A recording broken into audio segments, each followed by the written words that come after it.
smells like an animal because we use the sausage casing virus with the blood before we put it in. And so that allows us to feed. Whereas if I were arm feeding, it's not really a celebration. It's a time to commemorate how important these really small beasts are in terms of their impact on human health globally.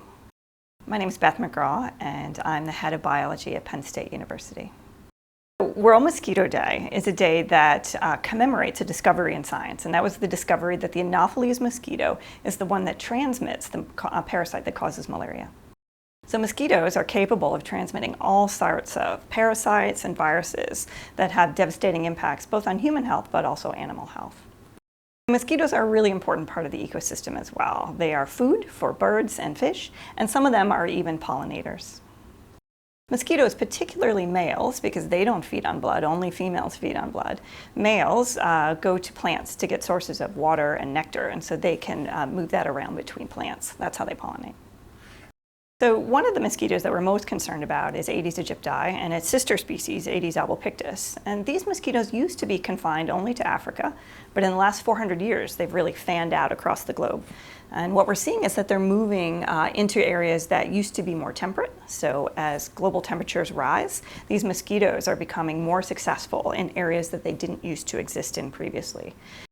And Aedes aegypti in particular is important because it's an urban mosquito.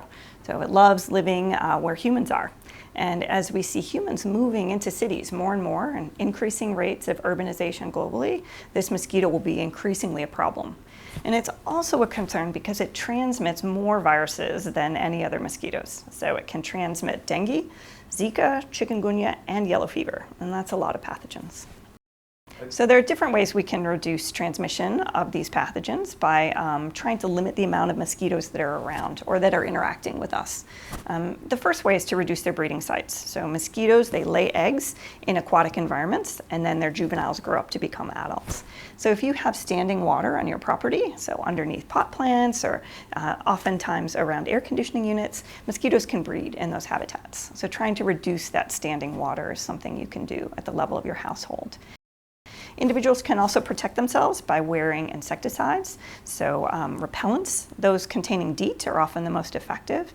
And then a really good way to additionally reduce that sort of contact is to try and wear clothing that's been treated with insecticides like permethrin. I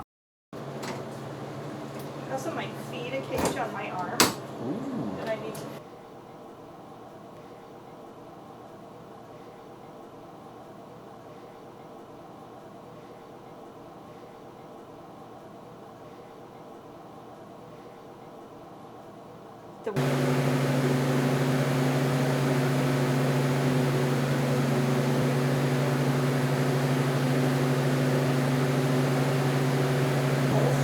And they like water, they like sugar.